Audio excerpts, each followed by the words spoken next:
Assalamualaikum warahmatullahi wabarakatuh. Halo teman-teman semua, Kami dari kelompok 29, kelas pendidikan kewarganegaraan 43. akan menjelaskan tentang korupsi yang berhubungan dengan kewarganegaraan. Sebelumnya, ada baiknya kami memperkenalkan diri kami masing-masing. Adapun dosen pengampu yang membimbing kami dalam mata kuliah pendidikan kewarganegaraan ini adalah Bapak Mengli Amlan SAG MPD. Dan saya sendiri, Dirza Khairunisa, dengan NIM 2304060007 dari Fakultas Teknik Arsitektur. Dan saya sendiri, Neni Triana Sianturi, dengan NIM 2305033218 dari Fakultas Ekonomi dan Bisnis, Prodi Akuntansi. Definisi dari korupsi. Korupsi adalah sebuah perbuatan yang disengaja dan melawan hukum yang dilakukan oleh seseorang atau suatu organisasi untuk memperkaya diri sendiri atau orang lain dengan cara menyalahgunakan kewenangan, kesempatan, atau sarana yang dipercayakan kepadanya.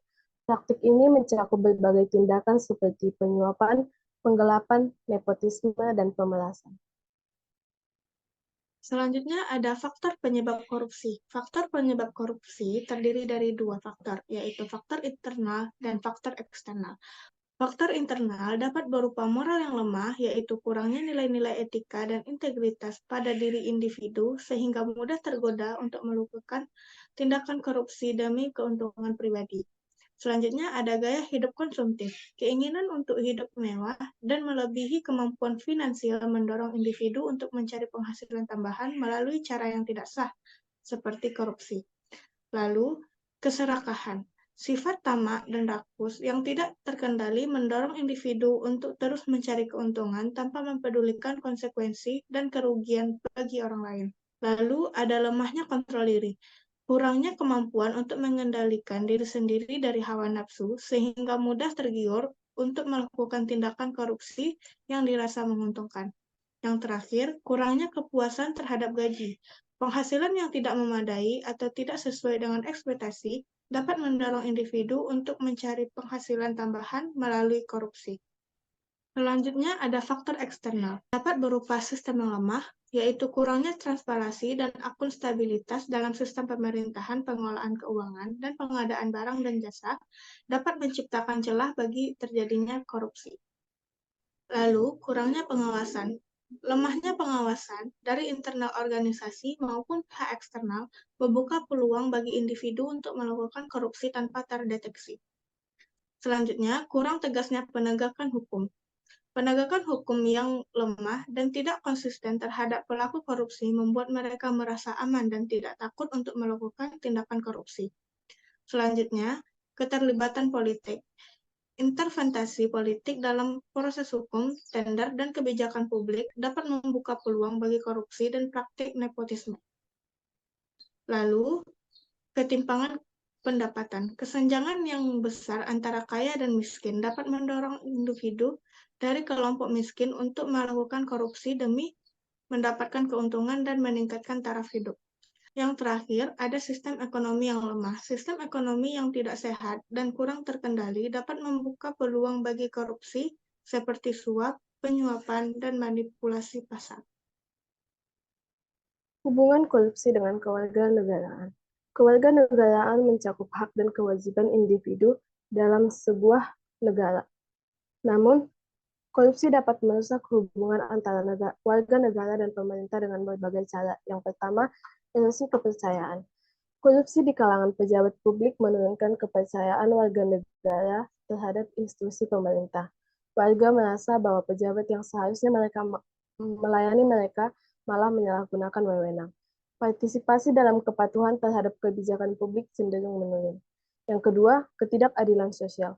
Korupsi menyebabkan kelompok yang sudah rentan atau miskin menjadi lebih terpinggirkan, sementara mereka yang memiliki kekuasaan atau koneksi yang baik mendapatkan keuntungan tidak semestinya.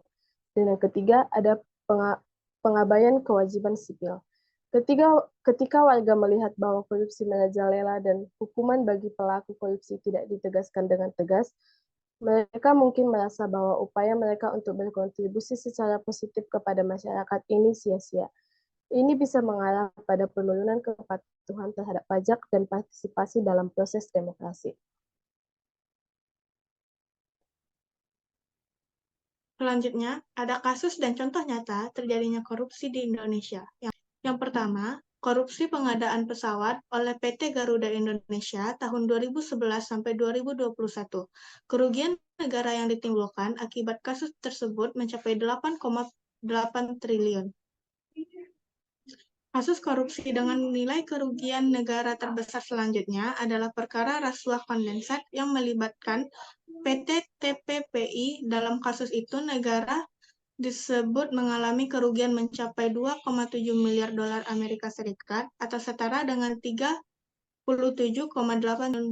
triliun rupiah. Di Indonesia, proyek infrastruktur yang seringkali menyebabkan kualitas pekerjaan yang buruk, merugikan masyarakat luas. Selain itu, korupsi di sektor pendidikan dan kesehatan menghambat akses warga negara terhadap layanan dasar yang berkualitas. Ada beberapa upaya untuk mengatasi korupsi dalam memperkuat kewarganegaraan. Yang pertama, melakukan pendidikan anti korupsi. Pendidikan ini menanamkan nilai-nilai anti korupsi melalui pendidikan formal dan non-formal, dapat membentuk generasi yang lebih sadar akan pentingnya integritas dan kejujuran. Yang kedua, penguatan lembaga pengawas. Memperkuat lembaga seperti Komisi Pemberantasan Korupsi atau KPK di Indonesia agar memiliki wewenang dan sumber daya yang memadai untuk menangani kasus korupsi secara efektif. Dan yang ketiga, reformasi hukum. Memperbaiki sistem hukum sehingga memberikan hukuman yang lebih berat dan pasti bagi pelaku korupsi, serta memastikan bahwa proses hukum berjalan dengan cepat dan adil. Dan yang terakhir, partisipasi masyarakat. Mendorong partisipasi aktif warga negara dalam pengawasan publik dan pemberantasan korupsi, misalnya melalui whistleblowing atau pelaporan dugaan korupsi tanpa takut akan intimidasi atau balas dendam.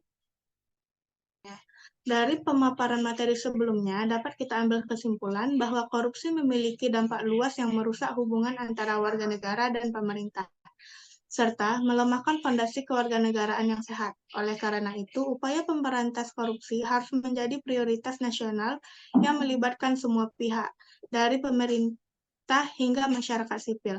Dengan mengurangi korupsi, kita dapat memperkuat integritas kewarganegaraan dan mendorong pembangunan yang lebih adil dan berkelanjutan.